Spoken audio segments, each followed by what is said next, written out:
마태복음 22장 23절로 33절 본문 말씀 가지고요. 나의 작은 냉장고를 버릴 때라는 제목으로 말씀의 은혜 나누도록 하겠습니다. 예전에 코끼리를 냉장고에 집어넣는 방법이라는 우스운 글을 읽은 적이 있습니다. 이 일종의 공대생들 개그라고 하네요.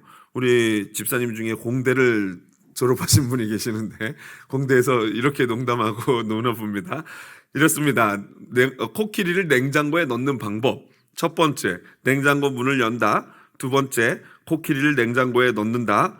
세 번째, 냉장고 문을 닫는다. 참 썰렁하죠, 공대생들. 죄송합니다. 이외에도 또 재밌는 거 많이 있어요. 이 교수님들 같은 경우에는 코끼리를 냉장고에 넣는 방법이 조교한테 시킨다. 의사 선생님도 비슷합니다. 인턴한테 시킨다. 뭐 이런 썰렁한 농담들입니다. 그런데 사실 여러분, 코끼리를 냉장고에 넣는 방법은 사실 매우 간단합니다. 평소에 우리가 생각하는 냉장고에 대한 고정관념만 버리면 됩니다. 보통 우리가 냉장고 하면 가정에 있는 냉장고, 가정용 냉장고를 생각하지 않습니까? 그러니까 거기에는 절대 코끼리가 들어갈 수가 없겠죠. 하지만 식품 유통업체 같은 경우에는 그 고기라든가 육류, 가공 육류를 저장하는 그 냉장고가 건물 자체인 경우도 있지 않습니까? 그러므로 우리가 생각하는 냉장고가 무엇이다 라는 그 고정관념만 버리면 얼마든지 이것은 해결될 수 있는 문제입니다. 오늘 본문에 등장하는 사두개인들은요, 자신들만의 고정관념에 사로잡혀 있는 자들입니다. 예수님이 사역할 당시에 대표적인 예수님의 적들이, 대적들이 누구였습니까? 바리새인이었어요. 그리고 두 번째, 세 번째 적들이 바로 헤롯 당원, 지난주에 보았던 헤롯 당원, 그리고 오늘 바로 세 번째 대적이 오늘 등장하는 사두개인들입니다. 지난주에 등장했던 헤롯 당원들과 바리새인의 관계처럼요, 사두개인들과 이 바리새인들의 관계는 절대로 친할래야 친할 수가 없습니다. 왜 그러냐면요, 사두개인들이 누구냐를 살펴보면 우리가 그 이유를 알 수 있는데요. 사두개인들은요, 열왕기상 1장 38절에 보면은 사독이라는 제사장이 등장하는데 그 사독 계열의 후손들이라고 보고 있습니다. 사독은 누구냐면요, 이 압살롬이 다윗에게 반역을 일으켰을 때 압살롬 쪽으로 붙은 제사장들이 있습니다. 그런데 이 사독이라는 사람은 이 엘르아살의 손자예요. 그러니까 모세의 이 아론의 오랜 손자가 되는데, 먼 대수의 손자가 되는데, 이 제사장 이 사독은 압살롬에게 붙지 않고 망해가는 다윗에게 붙었어요. 그래서 다윗이 압살롬을 피해서 도망갈 때 법궤를 메고 다윗을 따라 나오자 다윗이 너는 성에 들어가서 내 이 스파이 노릇을 하라고 가서 법궤를 지키라고 명령을 합니다. 그리고 이제 아시다시피 다윗이 다시 복귀를 하고 나서 사독이 바로 이 정권을, 그러니까 대제사장으로서의 권력을 쥐게 됩니다. 그리고 나서 누가 왕이 됩니까? 솔로몬이 왕이 됩니다. 그때 솔로몬에게 기름을 부어 안수해서 왕을 세운 제사장이 누구냐면 바로 사독이에요. 그래서 사독은 솔로몬이 성전을 건축하고 나서 그 성전을 관리했던 첫 번째 대제사장입니다. 그러니까 굉장히 유력한 사람이고 능력 있는 사람이고 굉장히 백성들에게 이 총망을 받는, 존경을 받는 그러한 제사장이었던 것이죠. 그래서 그 제사장의 가문, 그러니까 바로 사독 계열, 그러니까 왜 아까 이 사독이 아론의 손자라고 했지만 아론의 자손들이 한두 명이 아니지 않겠습니까? 모든 제사장들은 다 아론의 자손일 텐데 그 중에서도 사독 계열이 이후에 바로 이 정권적으로 이 권력을 차지하게 됐던 것입니다. 그래서 대부분의 이 제사장들은, 사독 계열의 이 출신 사람들은 대부분이 다 제사장이었습니다. 이들은 소수였지만 유대의 행정, 정치, 그리고 종교적 최고 기관인 산헤드린 공의회의 중심적 구성원이었어요. 대부분의 사람들이 이 산헤드린 공의회의 권력을 갖고 있으면서 로마의 통치에 협력하는, 그러면서 자신들의 기득권을 지켰던, 어찌 보면은 종교적인 색깔을 띠지만 사실은 이 예수님 시대에는 정치적인 집단이 되어 있는 기득권 세력이었던 것입니다. 그런데 유대인들은요, 보통 구약 성경을 세 가지로 크게 분류를 합니다. 율법서, 토라라고 하죠. 율법서, 토라라고 하는 것은 보통 모세 오경만을 가리킵니다. 그 다음이 예언서, 네비임이라고 하는 예언서, 마지막이 성문서, 시가서라든가 이런 것들, 예언서 이런 거 있지 않습니까? 그런 것들을 케투빔이라고 합니다. 이 세 가지를 합쳐서 구약 성경이라고 하는데, 그래서 구약 성경을 타나크라고 하는데 이 세 가지의 첫 글자를 딴 이름입니다. 그런데 모든 유대인들은 이 타나크, 그러니까 율법서, 성문서, 예언서를 모두 다 구약 성경으로 인정을 하는데, 특별히 이 사두개인들은 오직 무엇만 인정을 할까요? 토라라고 하는 모세 오경, 모세가 직접 쓴 5개, 창세기, 출애굽기, 레위기, 민수기, 신명기까지만 성경으로 인정을 하는 굉장히 고리타분한 그런 분파였던 것입니다. 그러다 보니까 이 사두개인들에게 가장 중요한 사람은 누구겠습니까? 그렇죠, 모세예요. 모세가 거의 하나님급으로 이들이 섬기는 그러한 존재였던 것이죠. 그러다 보니까 그들은 나머지 토라, 율법서, 모세 오경 외에는 모든 걸 부정하다 보니까 내세도 없고 부활도 없고 천사도 없고 심지어 하나님의 섭리도 인정하지 못하는 그러한 사람들이 되었던 것입니다. 그러다 보니 당연히 여러분, 이 바리새인들과 이 사두개인들이 서로 코드가 맞을래야 맞을 수가 있겠습니까? 없어요. 왜냐하면 바리새인들은 가식적이고 위선적이고 막 그런 사람들이긴 했지만 또 부활은 믿었거든요. 천사도 믿고 내세도 믿었거든요. 그러니까 이 바리새인들과 사두개인들은 만나기만 하면 부활과 내세와 이런 것들을 놓고 논쟁하는 그런 관계였던 것입니다. 그럼에도 불구하고 오늘 또 같이 예수님 앞에 나와서 예수님을 책 잡으려고 하는 것입니다. 그래서 오늘 본문에는 이 마태는 기록하고 하지 않지만요, 누가는요, 누가복음 29장 39절에 이렇게 기록하고 있습니다. 서기관 중 어떤 이들이 말하되 선생님 잘 말씀하셨나이다 라고 말했어요. 무슨 말이냐면요, 이 예수님이 오늘 본문에서 이 사두개인들이 부활이 없다고 하는데 예수님이 굉장히 논리적으로 그들의 생각을 깨트려버리고 혼내주시니까 그걸 옆에서 보던 바리새인들이 그만 자신의 본분을 잊고 아유, 예수님 잘 말씀하셨습니다, 잘하셨습니다 이렇게 해버린 거예요. 너무 좋아가지고. 자기가 예수님을 대적하고 예수님 책 잡아야 되는데 그만 이 부분에 있어서만큼은 이 예수님과 하나가 됐던 것이죠, 바리새인들이. 그래서 이 바로 바리새인들과 이 사두개인들은 항상 이런 논쟁적인 관계였다라는 것입니다. 이처럼 자신의 고집과 오만과 편견에 사로잡힌 기득권층인 사두개인들은요, 예수님을 붙잡기 위해서 오늘 가지고 온 질문이 소위 말하는 수혼법 내지는 계대결혼이라고 하는 것입니다. 계대결혼. 이것은 뭐냐면요, 모세가 신명기 25장 5절에 했던 이 말씀을 근거로 이들이 질문을 하는 것이거든요. 모세의 명령이 무엇입니까? 형제가 있으면 형이 결혼을 했는데 그만 신혼 때 애를 낳지도 못하고 전쟁이나 사고로 형이 죽었다. 그러면 그 동생이 형을 대신해서 그 형수님과 결혼을 해서 형의 대를 잇도록 해주는 그러한 결혼 방법입니다. 오늘날에는 좀 이렇게 민망스럽고 그런 제도죠. 그러나 예전 구약시대 그리고 생명의 생존율이 굉장히 낮았던 시대에는요, 이것이 굉장한 자비를 베푸는 그리고 그 족속을 이어가는 그러한 어떤 방법이었던 것입니다. 왜 우리나라도 비슷한 거 있지 않습니까? 왜 형님이 결혼했는데 애가 없으면 동생이 아이를 낳아가지고 왜 형에게 입양시켜주는 그런 법 우리나라도 종종 있죠. 왕왕 있지 않았습니까? 그런 것과 비슷한 것이죠. 굉장히 자비를 베푸는 그러한 법인데요. 오늘 그 모세가 말한 그 법을 가지고 이 사두개인들이 근거를 대는 거예요. 왜 부활이 없느냐? 만약 부활이 있었다면 모세 선생님이 이렇게 말했겠습니까? 라고 말하는 거예요. 예수님이 누군지도 모르고 모세를 갖다 대는 거죠. 왜냐하면 자기네들에게는 모세가 최고니까. 모세가 말해서 그래서 형이 죽으면은 동생이 그렇게 결혼하라 해서 애를 낳아 한 것으로 볼 때 부활은 없다는 거예요.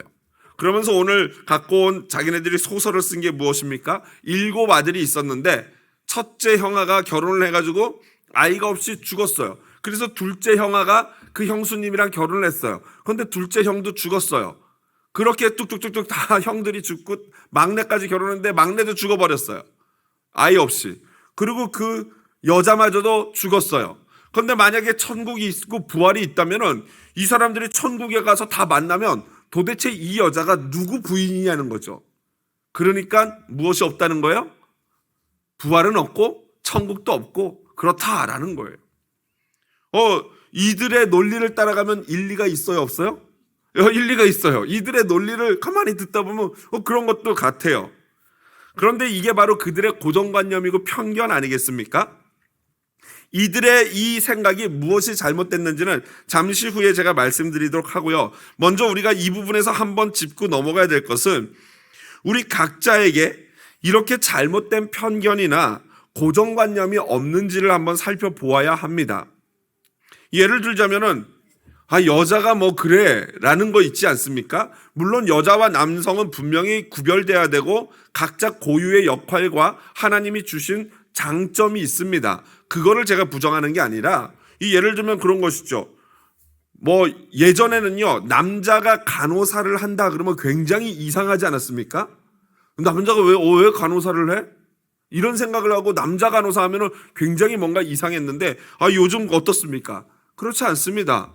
남자도 얼마든지 간호사를 할 수 있고 오히려 간호사 같은 경우 여성 간호사들도 남성 간호사가 있을 때 도움을 받는 것이 굉장히 많다고 합니다. 왜 환자들을 막 들고 해야 되지 않습니까? 굉장히 고된 일인데 남성 간호사가 굉장히 도움이 된다고요. 또 그런 것 있지 않습니까? 인터넷 보면은 영화로도 만들어질 정도로 여성 최초 파일럿 전투 비행사. 아까 제가 좀 검색해 보니까 우리나라에서도 공군사관학교 최초로 3명의 생도가 됐던 여성들이 지금 이제 우리나라 또 최초로 전투기 편대의 부대 대장이 됐다고 합니다. 그런데 이런 최초 여자라고 전투기 파일럿 이 조종사가 되지 말라는 법이 없지 않겠습니까? 이런 고정관념 편견들이 얼마든지 우리 삶 가운데 있을 수 있다라는 것이죠. 그러나 이런 건 우리에게는 그냥 생활과 관련된 것이죠. 그러나 오늘 사두개인들이 가지고 있는 고정관념은요, 그들의 영생과도 관련되어 있는 것이기 때문에 반드시 깨뜨려 버려야 될 고정관념인 것입니다. 이에 대해서 예수님이 이렇게 말씀하십니다. 29절에 보니까요, 너희가 성경도 하나님의 능력도 알지 못하는 거로 오해하였도다. 쉽게 말하자면요, 그 사두개인들은 그 놀라운 제사장 가문이지만 성경과 하나님에 대해서 굉장히 무식했던 것입니다. 구약 성경을 보면요, 부활에 대해서 이사야 선지자가 26장 19절에 이렇게 말씀하십니다. 우리 같이 큰 목소리로 화면 보면서 같이 읽어보도록 하겠습니다. 주의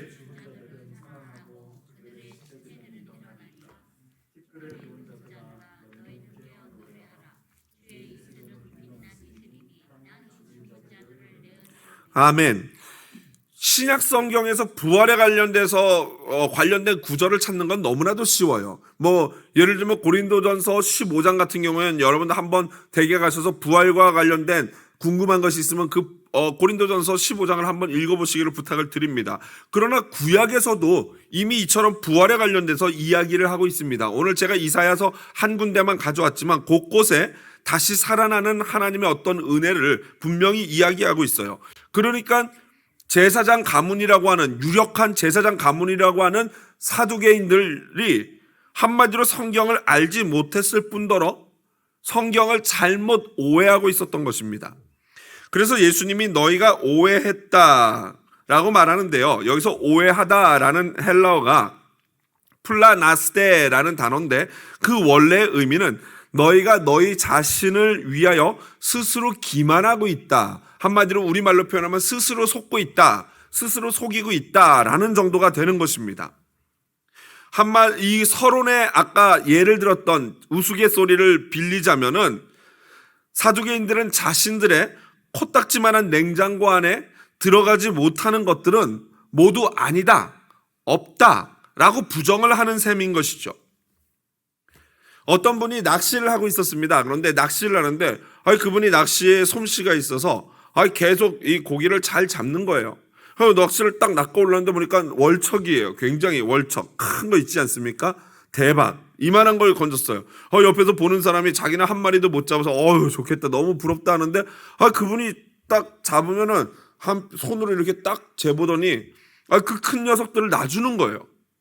그럼 오히려 작은 것들은 자기 가방에 챙기는 거예요. 너무 이상한 분 아니겠습니까? 보통은 작은 걸 놔주고 큰 걸 가져오지 않습니까? 그래서 너무 이상해서 옆에서 하도 궁금해가지고 옆에 분이 물어봤어요. 아니 선생님, 왜 큰 녀석은 놔주고 이 손바닥만한 녀석만 잡아갑니까? 했더니 그분이 뭐라 그러시는지 아십니까? 우리 집에 있는 프라이팬이 25cm입니다. 여러분 무슨 말인지 아시겠죠? 이럴 땐 여러분 어떻게 해야 됩니까? 여러분 같으면 집에 프라이팬이 25cm고 고기를 이만한 거 잡았어요. 어떻게 하면 됩니까? 잘라서 구우면 되잖아요. 아니면 프라이팬을 큰 걸 사든가. 그런데 그 프라이팬에 맞춰서 그 잡은 고기를 다 놔주는 거예요. 여러분, 이런 어리석은 자들이 많이 있다는 거예요, 세상에. 어쩌면 저와 여러분이 그러한 자축에 속할 수도 있습니다. 어떤 거예요? 만사에 내 생각, 내 경험, 내 지식만이 기준이 되어서 모든 것들을 내가 겪고 내가 생각한 내 요 작은 머리로만 판단을 해서 옳으면 옳고 아니면 아니다. 내 경험을 통해서 신앙생활은 이런 것이다 라고 생각하는 이런 것들이 바로 이 프라이팬 25cm짜리만 갖고 거기에 맞춰서 고기를 잡는 분과 같은 모습인 것이죠. 여러분은 어떻습니까? 또 저는 어떻겠습니까? 여러분, 이 저녁에 기도하면서 우리 자신을 한번 깊이 생각해보는 시간이 되기를 원합니다. 그러니 이 프라이팬 25cm 갖고 있는 그와 같은 사두개인들은 결코 부활도 천사도 하나님의 능력도 제대로 알 수가 없습니다. 당연하지 않겠습니까? 그래서 예수님은 그들에게 천국과 부활에 대한 제대로 된 지식을 30절부터 32절에 제공해주고 계십니다.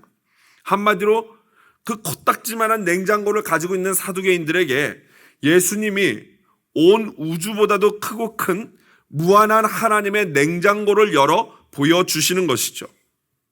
30절에 보니까 부활 때에는 장가도 아니가고 시집도 아니가고 하늘에 있는 천사들과 같다라고 말합니다. 무슨 말입니까? 천국은 더 이상 이 땅에서 살아가는 우리들의 3차원 세계와 같은 그런 세계가 우리가 생각하는 그 세계가 아니다라는 거예요. 아예 차원이 다르다는 거예요. 딴 세상이에요. 딴 세상.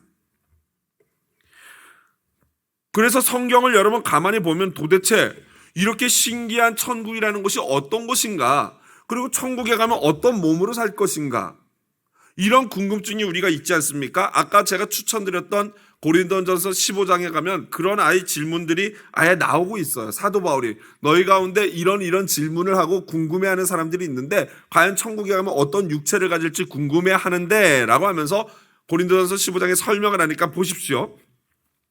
이러한 성경들을 통해서 유추할 수 있는 부활 후 우리의 육신의 상태는요, 바로 예수님이 부활하신 후에 복음서에 기록되어 있는 사건들을 보면서 충분히 알 수 있습니다.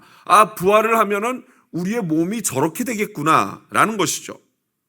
분명히 부활한 육체는요, 눈에 보이고 만져지는 육체예요. 또 먹기도 하고 마시기도 합니다. 그러나 동시에 이 3차원의 공간의 제약을 받지 않아서 갑자기 있다가 사라지기도 하고 벽을 뚫고가 아니라 벽을 통과하여 벽은 그대로 있는데 쓱 지나가지고 들어올 수 있는 그런 말도 안 되는 SF 영화 같은 그런 모습을 성경이 기록하고 있습니다. 소위 이러한 몸을 부활체라고 합니다. 부활체. 누가복음 24장 31절 볼까요? 예수는 그들에게 보이지 아니하시는지라. 여러분, 이 장면이 뭐냐면요, 여러분 엠마오 마을로 간 두 제자 아시죠? 그 중에 한 명의 이름이 뭐예요? 글로바라는 사람이에요. 글로바. 그 누가복음에 보면은 그 두 제자가 나오는데 엠마오 마을로 예수님 돌아가시고 실망해가지고 엠마오 마을로 이렇게 예루살렘에서 내려가는데 그때 예수님이 길가에 나타나셔가지고 그들과 얘기를 합니다. 그러면서 막 성경을 풀어주면서 성경에 기록된 것을 더디 믿는 자들아 야단까지 치면서 막 하니까 이 사람들이 너무 놀랬어요. 예수님이 이제 저녁이 되고 주막에 이르니까 이제 갈라 그러십니다. 그랬더니 이 제자들이 선생님 가지 마시고 저희와 오늘 밤을 지내면서 함께 더 성경에 대해서 가르쳐 주세요 해요. 예수님이 그들과 머물면서 성경 말씀을 가르치다가 저녁 먹을 때 어떻게 하십니까? 떡을 가지고 기도를 하십니다. 그리고 떡을 딱 떼시는 순간 그들의 눈에 가려져 있던 껍질, 콩꺼풀 같은 영적인 꺼풀이 벗겨진 거예요. 그러면서 어떻게 됐어요? 예수님 주님이시다 라고 딱 알아보는 순간 그 다음이 바로 요거예요.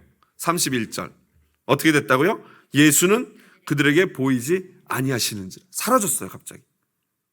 그러자 이 두 제자가 서로 너도 그랬어 마음이 뜨거워지지 않았냐 하면서 놀래가지고 엠마오 마을로 가던 그 밤의 길을 돌이켜가지고 다시 예루살렘으로 달려옵니다.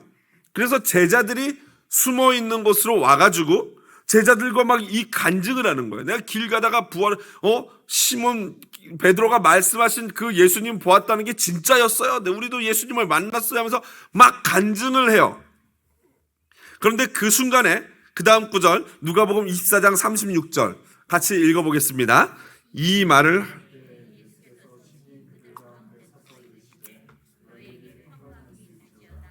아멘 에이레네라고 말씀하셨어요. 그런데 이때 보면은 성경에 안에서 문을 걸어 잠그고 있었거든요. 제자들이 무서워가지고.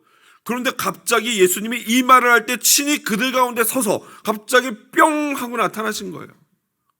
그리고 나서 에이레네 너에게 평강이 있을지어다 라고 말씀하시는 거예요. 그러면서 예수님은 이어서 39절에 같이 한번 또 읽어보겠습니다. 내 손과 발을 보고